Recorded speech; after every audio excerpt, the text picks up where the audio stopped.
we know a lot about the informational world. If I ask you, what's the weather today, right now in Paris, you could tell me.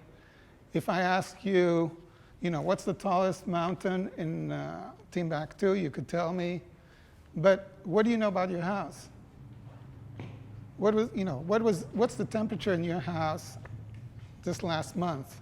How much have you used your air conditioning, or in the Bay Area, your heating during the last year? If you're away, you have pets or kids, and you want to know how things are going, you have no idea.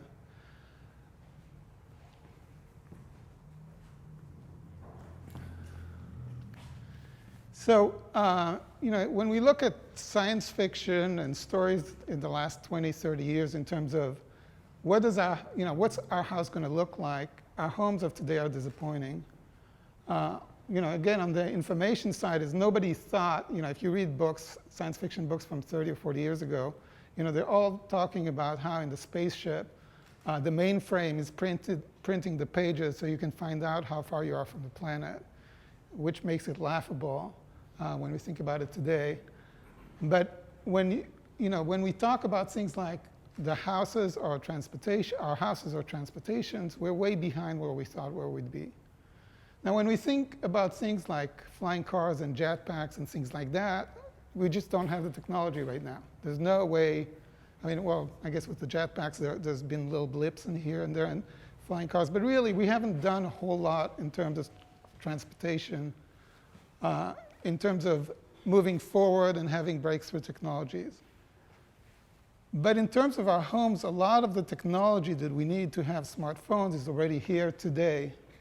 It's not like we have, with some exceptions, it's not like we can't make our homes smart. It's just that we're stuck with a jumble of different technologies.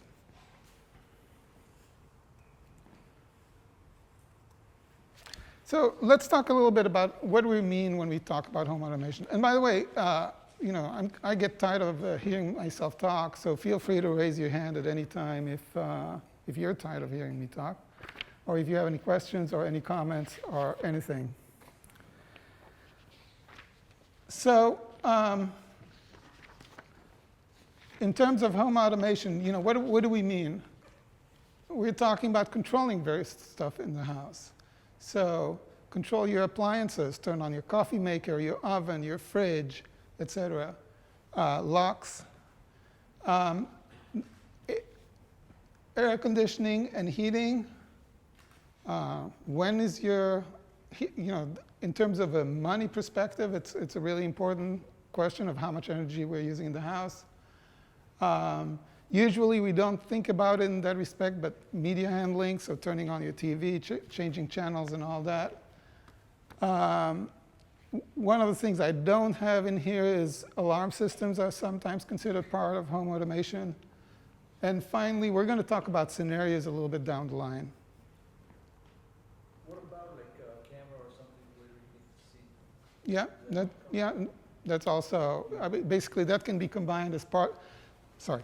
So the question was, what about cameras inside the house? That is also part of the whole arena of home automation.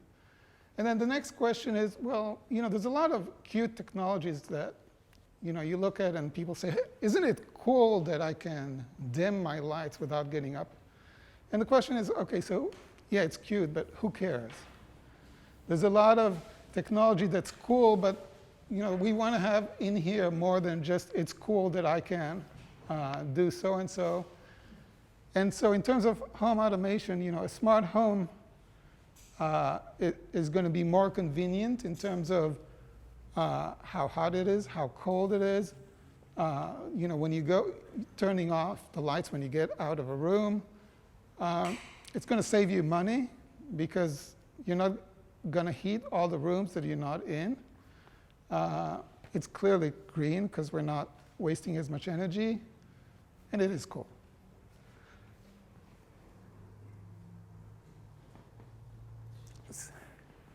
So one group of people, so let's talk about who uses home automation today.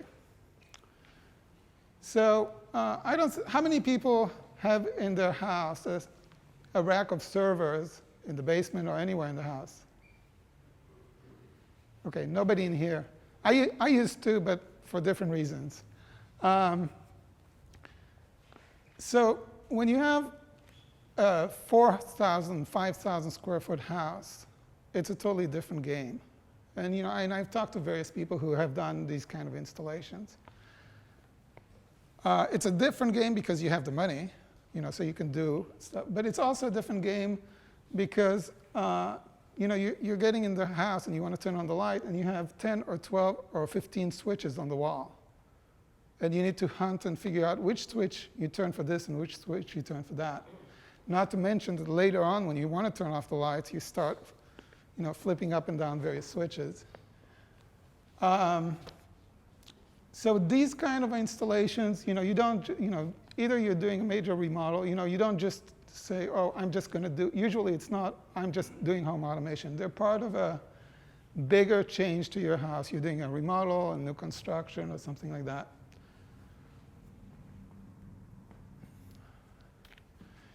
So I talked about how you want to deal with banks of switches. Lighting paths, if you have a really big house, you get to the house, and turn on the light in the garage, and then in the hall, and then in the living room, and then this. So that's where you start having scenarios where you say, I'm home. And it turns on a bunch of lights so you can walk in, and then you have a different scenario and say, turn off the lights from the garage into the house. Another scenario is I left the house, and it automatically turns off all the lights, turns off all the appliances that don't need to be on, turns off the heating, air conditioning, etc. The other piece that's related to that is often these houses have complex multimedia systems, big screens, multiple speakers, sound. When you move from room to room, the sound can follow you so that you have the same music in every room, and so on.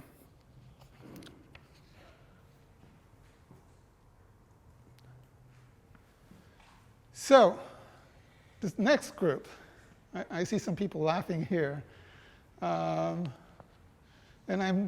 I suspect it's because of the picture on the bottom of the screen. Is that right?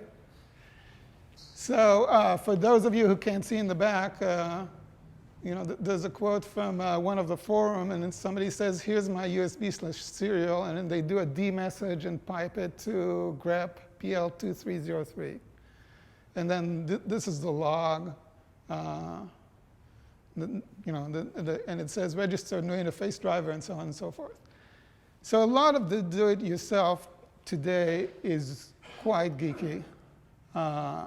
You really need to, a lot of it is people who really are interested and care and want to do it, not so much because they need to, but because it's fun and cool for them. And along the same lines, this is, and I didn't pick the worst review, but this is from one of the reviews of a home automation product on Amazon. It's come, almost no documentation. The most basic functions requires you to do research. Make sure you understand what you're getting into. So let me tell you about a friend. How many people here have both an iPhone and an Android phone that they use both? Okay, wow, so we have 3 or 4. Okay, so my friend Chuck has both an Android and an iPhone. So he had a Galaxy S3 and an iPhone, and then he didn't like the Galaxy S3, so then he got, well, it's not that he didn't like, he got an HTC X. And he has an iPad, and he has a Nexus 7. And then he traded his Nexus 7 for Amazon Fire HD. And every time he gets a device, what he does is he installs a custom launcher on the device so that it's going to work just right for him. How many people know what a launcher is? How many people? Wow. How many people use custom launchers? Okay. So I've been using Android since 2009. And until I started working on SmartyHome, I didn't know what a launcher is. So, so clearly in this crowd, we have the group of people who are more tinkerers than the average user. But the reason I'm talking about Chuck is there's a lot of people who don't like to spend as much time customizing. And part of what our goal in terms of home automation needs to be to take into account that we can't really expect people to spend a whole lot of time customizing because they're not. Just the way that there's tons of people who never customize their phones, there are going to be people that are not going to want to spend all their time on home automation. So, we quickly went over the landscape. So, so right now it's either you have a professional installer come in and install a custom system, or it's complicated and geeky. Right now we already have thermostats that can be programmable at home, but 90% of the people never actually bother to change them. They just turn them on and turn them off when they want to use them. I mentioned Chuck, my friend who likes to tinker and make changes to everything. On the opposite side of the spectrum, my wife, I don't believe has ever downloaded an app on her phone in 3 years that she had a smartphone. And I know a lot of other people that have downloaded maybe a few apps here and there, but are not going to spend a lot of time figuring out what's the best app to solve every single problem they have. Part of the reason I'm mentioning this is, a lot of times we're a little bit in a bubble in terms of, the people in the Bay Area, in the technology world, kind of forget that there's a whole other world out there of people who are not as interested in the technology and in customizing and making changes.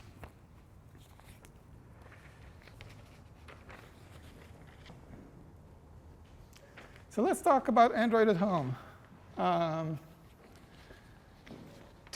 In 2011,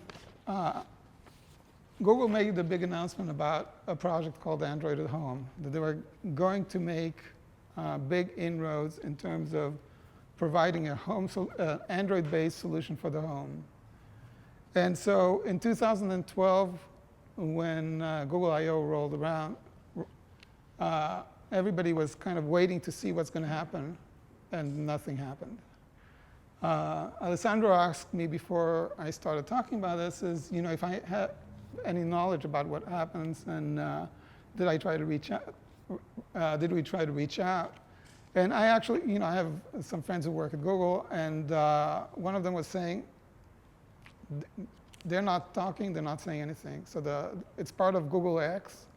And the people who work at Google X usually tend to be pretty secretive about what's going on in there. And there's no information coming from that direction. The most likely scenario is that as Google has in the last 12 to 18 months focused on, retired some products and focused on some specific directions, they probably retired the project, or maybe they're doing some really advanced things that we're not going to see for many years. Is there anybody in here that knows more than I do about Android at Home by any chance? OK.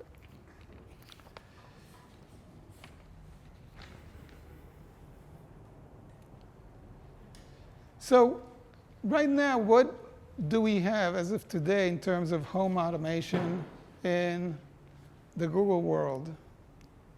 We have the Google TV, which hasn't been that smashing a success and is very narrow. There's the Nexus Q that I don't think anybody thinks it was a great success. It's not clear, really, in my mind, why Google launched it. And if you go to Google Play and you look for home automation, you'll find a lot of apps, but they're all to talk to third-party devices that are running proprietary platforms, and it's really not part of the Google world. So this is the device. You see, we have a couple of them. These are prototypes. You're welcome to come forward later and play with them. We have two. One, so this is Smarty 1, we call, and this is Smarty 2. The components, the Smarty 1 has the speakers built in. There's actually good speakers in there that provide better sound. Smarty 2 is waiting for its speakers that we should get in a week or so. So when we started thinking about Android for the home, Neil and I started thinking about the Android for the home. In general, we were looking at Android and we're saying, Android is a great solution for the home. It's open source. There's a lot of people use it. There's a ton of apps. There's a lot of developers who know how to use it. There's a variety of languages. Whatever language you're used to using, there's probably a development environment on Android. Since historically there has been a lot of Linux-based home automation projects, we can actually leverage that by porting some of these projects from Linux into Android, because Android is Linux for the most part, kind of.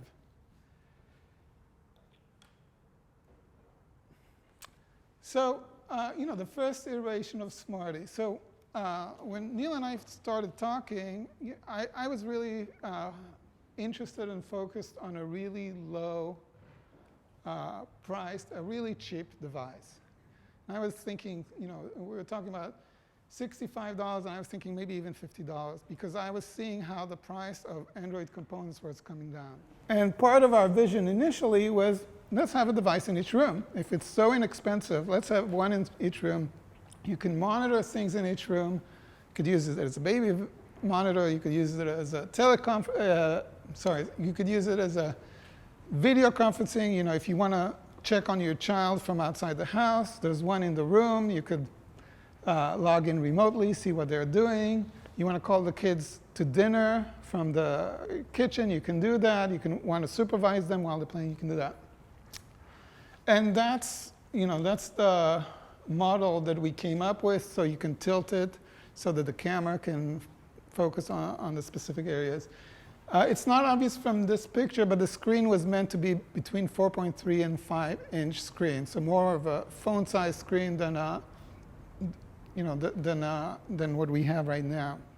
So, we designed it with the hinge, but we realized after a while that the quality, basically compared to a baby monitor or any kind of monitor that is out there in the market, we're not going to be as good, because we're not going to be able to point it to different points. It's not going to work in the dark. The quality of the components that you can get for those really inexpensive devices, it would have meant a resistive screen, which, how many people here have used a resistive screen? Yeah, so resistive screens, you really need to touch them. It's like it's pushing it against it. In this day and age, I don't think anybody would have gone for it. The Wi-Fi wasn't strong enough. The components in general were just too low quality for our expectations and what we thought our customers would be willing to put up with. And also, we realized that in terms of we were just biting a little bit too much in terms of the software. We knew we wanted to do a home automation solution, but it seemed too aggressive right out of the box. So, this is what we have right now. It's an appliance that's always on, and we're going to talk more. I'm going to talk more about what I mean when, why it's important that it's always on. It's got a 7-inch screen like most tablets, Android 4, and it has built-in speakers so that you don't need to set up Bluetooth or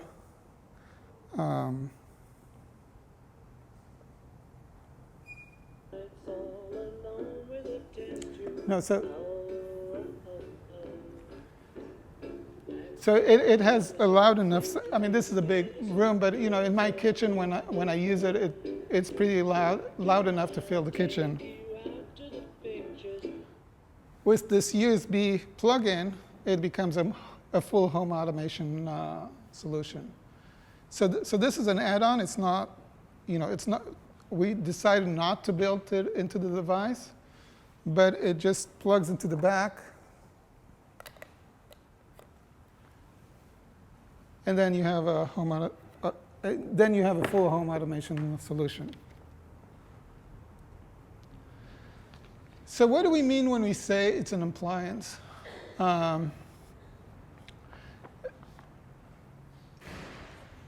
Right now, if you want to just listen to music, and let's start talking about the music piece of it.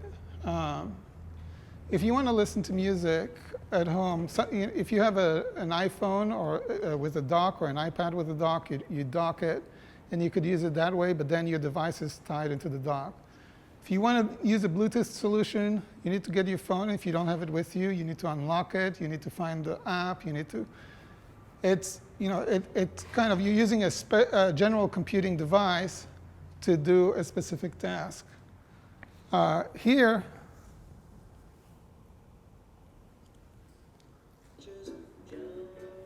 you just walk over and you push the button and it's on. And that's the idea of an appliance. It's always is not quite accurate, but it usually sits in the same place, and I'll explain in a minute why I'm not saying always. It usually sits in the same place. You know where it is. You don't have to look for it like a tablet or a phone. It has big buttons, so it's easy to figure, you don't need to kind of look at it carefully to know what button to push.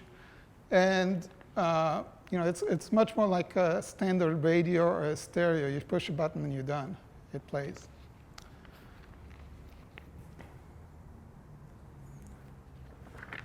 So, when we talk about the home automation, somebody mentioned Z-Wave. We have several technologies.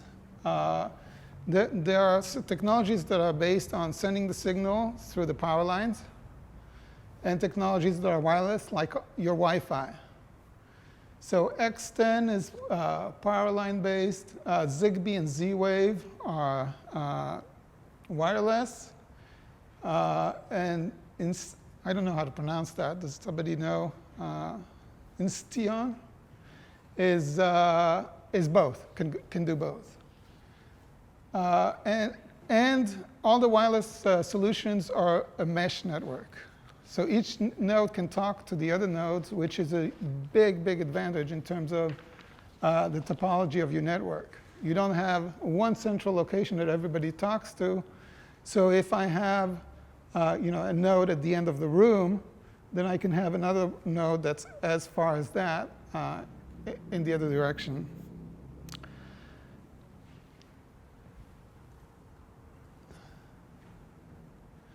So X10 is the grandpa of home automation. It's what people used 20 years ago. There are issues because it travels through the wire lines. There's a lot of interference that can happen because of fluctuation in the line.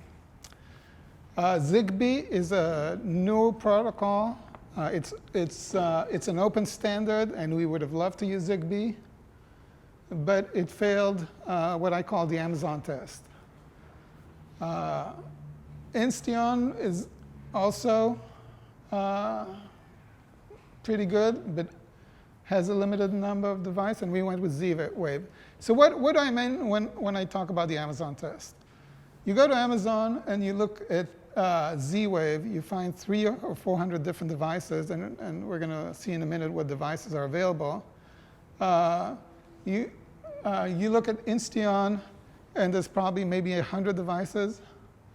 You do a search on Amazon for Zigbee, and you come up with books and maybe boards. So a big part of having a good home automation solution is that you can have cameras, you can have sensors, you can have controllers, you can have locks, and so on. Go ahead. So there's like 4 of these Well, if you look at, so, so it depends. So the question is, which one do we think is going to win? And I said, well, we went with Z-Wave, but it's also a question of time frame. So if you look at the next 2 or 3 years, Z-Wave, in our opinion, is the right solution. If you look at 5 or 10 years, Zigbee looks like it has a lot of potential. And that's part of the reason we decided to not build in the home automation protocol into the product, but have it be a plug-in, a USB plug-in, because then you can decide whichever one you want to use. That's basically just a radio chip, that Z-Wave radio chip, so you can swap it with other. Yes. Yeah. Is it just? The question is it just a radio? It's mostly, yeah. I mean, it's more than just a radio. There's a protocol of adding devices, removing devices. In the parlance of home automation, what this is a controller. So think about it a little bit as like your Wi-Fi router. But the controller does a lot more. There's software behind it that lets it do a lot more in terms of adding devices, removing devices, controlling devices, figure out the capabilities of devices, and so on. So the smart meters that we have at home right now use Zigbee as their protocol. The only problem with that is that it's encrypted. So it's not like you could just tap into PG&E's info and figure out what's your consumption. But in terms of the big pictures, it's important to keep that in mind for where we want to go in the future. Well, okay, so these are all higher level protocols. It's not so much like TCP/IP and Wi-Fi. So these are proprietary protocols, except for Zigbee, and they're higher level protocols. So from our perspective, when we talk to this thing, is we basically just all we care about is adding devices, removing devices, what information we get from devices, telling devices to turn on and off, and things like that. We don't go into the lower level layer of mesh and having one of these talk to its neighbors. So, and I'm going to talk a lot more about the devices in a minute. But basically, from our perspective, we don't go deep into the protocol the same way as when you connect to a web server or you send email. You're not getting into the lower layers of the protocol. You just use HTTP. Okay, so the question was, can we talk about the encryption part? Right now, specifically on Z-Wave, there's only encryption for locks. There's no encryption for the other part, so your sensors and your switches, on and off switches, are not encrypted. I don't know about easily, but they could. So there is the possibility of doing that. The other thing about 2.4 megahertz, the reason why it's good that it's using 900 megahertz rather than 2.4 is because the 2.4 is really busy because of all the Wi-Fi, and 900 megahertz has a lot more, is not nearly as busy. So let's look at some of the devices, and later if you're interested, you can come up here. I have a few Z-Wave devices. I have a thermostat, a couple of plugs. You're welcome to come and play with them a little bit. I don't actually have things set up to turn things on and off, but you can get a look and see what they're like. So sensors, before we can do anything, or a lot of times before we do things, we want to know, what's the world like? What's the temperature? What's the humidity, light? Is the door open, closed, and so on and so forth. And there's a lot of different products that have on Kickstarter and other ways that let you control, let you collect information via sensors. What's interesting about this is that we're going to be able to do this on Android. I'm specifically excited about this sensor right here because it's a 4-in-1. So you put one of those in one of your rooms, and you have, it tells you it's a motion sensor, so it knows when people are in the room. Actually, temperature, humidity, and light.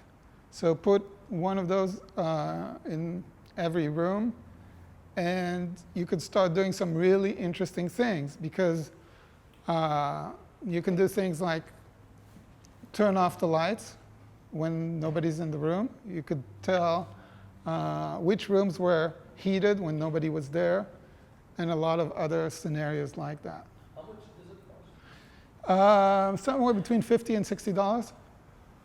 $50 to $60 for the sensor, for the 4-in-1 sensor. And it just came out a couple months ago, so it's still new. They're still working out the kinks.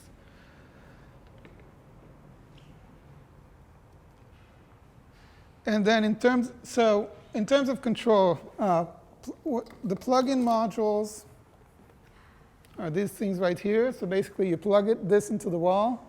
So this one is an outside, and this one is an inside. You plug it into the wall. You plug whatever you want into it. You can turn it on, and you can turn it off. Very simple, very easy to use. And you don't need to change your plumbing. You don't need to you don't need to have an electrician come over. You don't need to do anything. You just get you just use a Smarty or any kind of controller. A couple of those, and you're done. So the question is, how do you configure these things?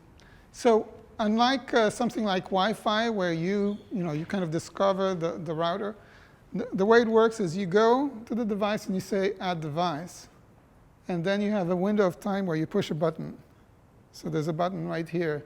You push the button, they start talking to each other. So each device is going to give the controller information about what capabilities it has. So it's going to say, I'm a power switch, and I can be on and I can be off. That's it. On the other hand, with the thermostat, and we'll see some of the UI later, but with the thermostat, it's going to say, I'm a thermostat, and I'm going to tell you the temperature, the current temperature. I can be on, I can be off, I can cool, and I can heat. And you can set up a target heating temperature and a target cooling temperature. So on the left-hand side, we have on the bottom Android. On top of Android, we have the Open Z-Wave native library. So there's a open source library to talk to Z-Wave, and that's how we talk to the USB dongle. And on top of that, what we put is a web server. Which web server? Well, it's a C++ compiled web server. I can't remember the name off the top of my head. And we haven't, it's not cast in stone yet because there's some question. But basically, the Open Z-Wave library is C++. So we definitely need to talk C++ to be able to extract the data, or send the data.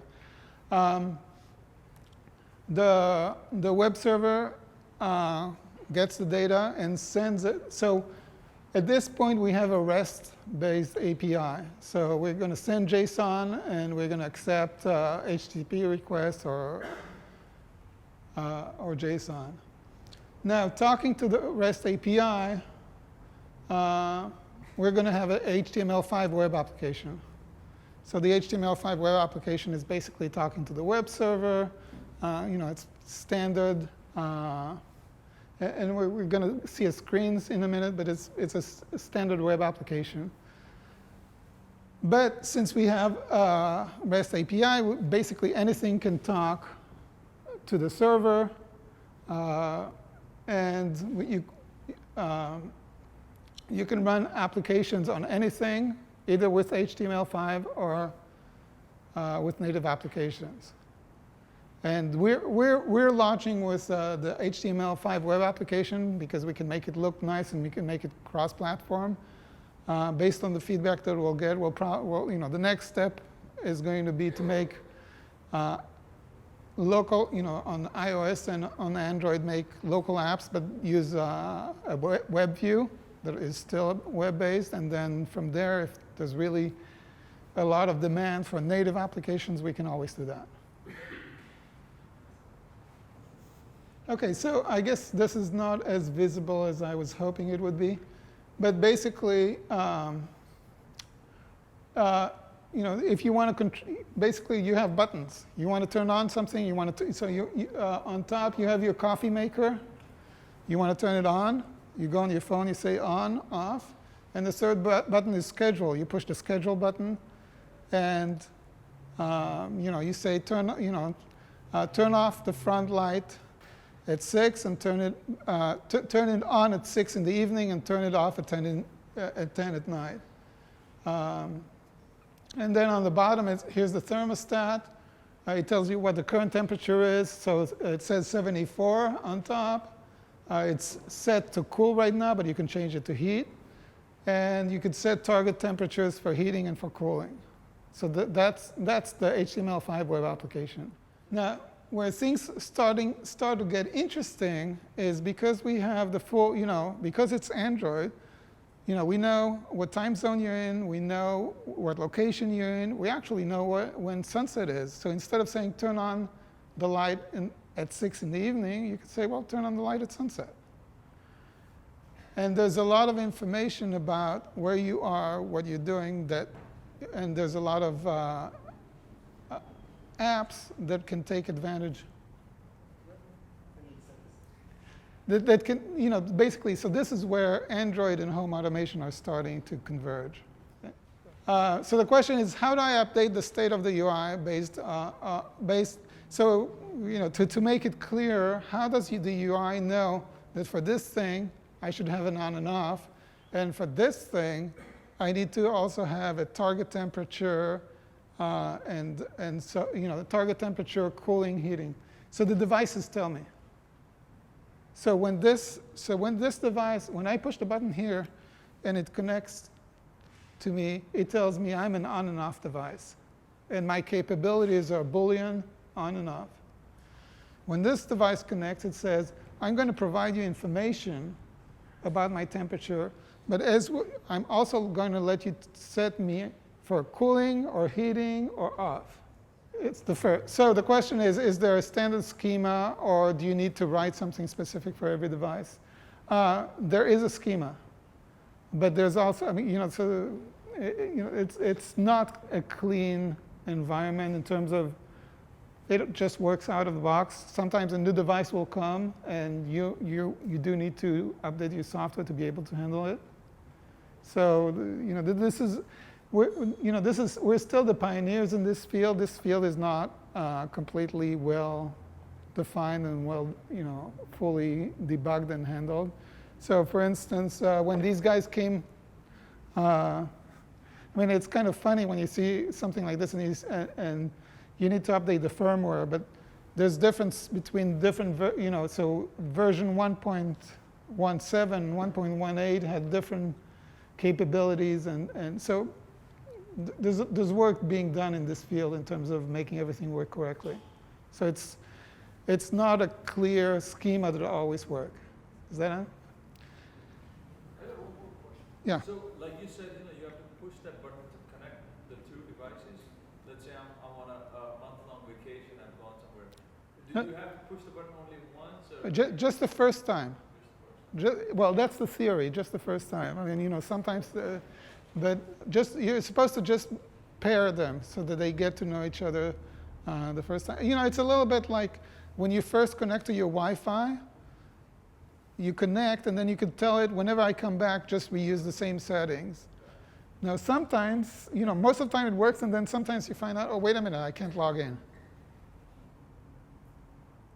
So the API example, it's pretty standard REST interface. You just put in, you just use you just use parameters to HTTP request. I just realized I used HTTP, which of course is not a good thing. Should be using HTTPS. So, and then now that we've done all the hard work, we're getting to the good stuff. So because we're running on Android, everything is scriptable. And it's scriptable right here. So you write a script, you put it in here, and it runs, and it does whatever you want it to do. In whatever language whatever language you want to use, you don't need to have a separate server to do anything. You don't need to do. I mean, if you want to, and you have a remote server, you can do it. You don't need to have a laptop. So some solutions that I've seen is people have old laptops always on, and they use similar solution. They use a Z-Wave dongle, and they run it, and it's always on. And it's a Linux machine, or it's a Windows or a Mac, and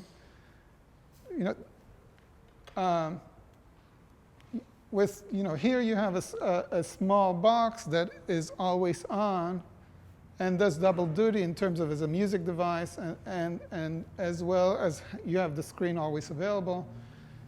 So you can run the script. You can run the script in whatever language you want. If you want to, you can install Tasker either on the device or get Tasker to talk to it remotely. How many people know what Tasker is? Okay. So for those of you who don't know what Tasker is, Tasker is an app on Android. It's not a free app. And basically, the idea is that you can run tasks, surprisingly enough, based on a variety of things. So if I'm in the office, it runs one thing. If I'm at home, it knows that I'm at home. It runs another thing. If I take my phone and I turn it upside down, I could set it to not ring if I get a call. So it's a very powerful device. And what would be really easy to do is to tell Tasker, when I'm 10 miles away from home, turn on the heating, so that by the time I get home, the heating is on.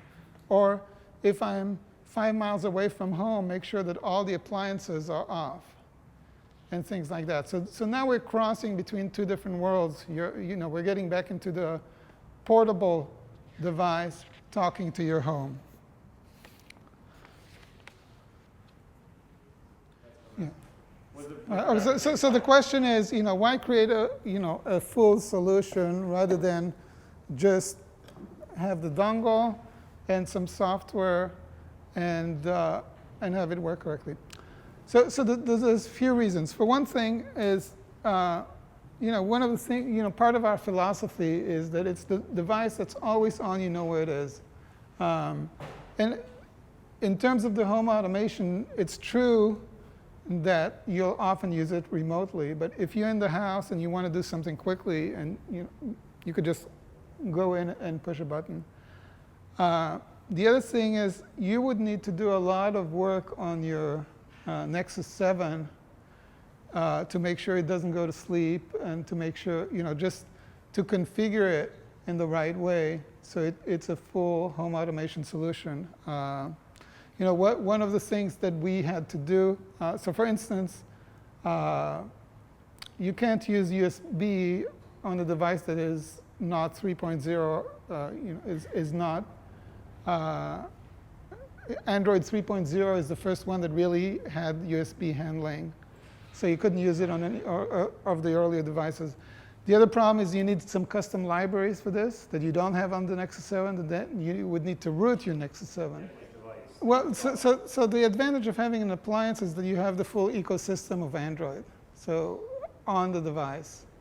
Rather than relying on Raspberry Pi and your Nexus 7 to talk together and collaborate, you have one solution that is pretty inexpensive that does all these things at the same time. So one of the things that we were clear is that we needed an Android device that we had full control over. So we have a custom, so the OS is customized so that, so we can do the updates, so we control which libraries are.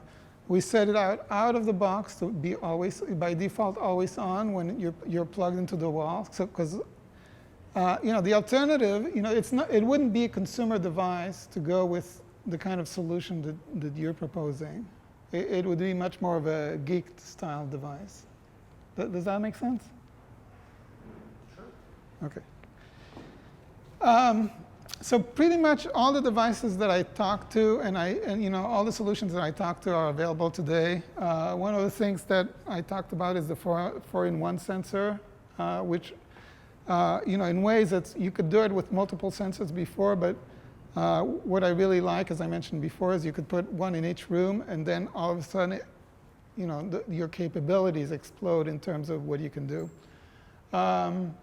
There's a Japanese company that came up with a light bulb, that LED-based light bulb that you can change the colors remotely using Z-Wave. So here's another example of what you were asking. Say you have Smarty in your bedroom as an alarm clock next to your bed. And it's a smart alarm clock. It wakes you up at 5 to, it wakes you up at 7 every morning. And you can hit snooze or not, and it shows you the weather, and everything's great. But in addition to that, it starts turning on the lights at 5 to 7 so that you wake up and the lights are on, and it turns on the coffee maker. So by the time you go downstairs, the coffee is on. So that's kind of the integration between apps, the alarm clock, the home automation, and Android that you can do that would be much more complicated to do with a different solution. So the question is, when are we going to have Star Trek type of voice recognition where you say, dim the lights, I'm no expert in this arena, but we've done some research on this. There's two ways of handling voice recognition, and I'm not going to remember the exact terms, but one of them that we all use, or most of us have used at some point, involves pushing a button and then speaking to the microphone from a relatively short distance, and then having the voice recognition work. The other one is when you have the microphone always on, and you have some kind of keyword, Siri or Google, saying, I'm talking to you, please do some kind of action. And actually, both Siri and Google now don't do that right now. You still have to push the button, and then you have to give the prompt. But so far, there is one project on Kickstarter that aims for that. So far, we don't quite have the technology. So one of the things that I was talking about is how we already have a lot of the technology available. In that arena, we don't really have yet the technology to have a microphone that's always on in a distance that can handle all the background noise and recognize your voice when you're talking to it and telling it to do some kind of action. So there's research in this arena, but there's no commercial solutions yet. So this is going to be a Kickstarter campaign. So we're launching on Kickstarter. And we've been talking to manufacturers overseas. And we've priced everything. And basically, we're going to do the manufacturing ourselves with those companies in China. Smarty is going to be $125 on Kickstarter and $99 for the first X number of people. That does not include the dongle. So the dongle is going to be probably a $30 add-on. Anybody who's done Kickstarter knows there's going to be different packages. So we're going to launch in October, and if you give us, we'll mention it once we launch. We're going to mention it to the meetup. But if you give us your card, I'll be happy to put you on our list, so you get to get the $99 deal. Cool. Well, thank you. Well, thank you. Thank you.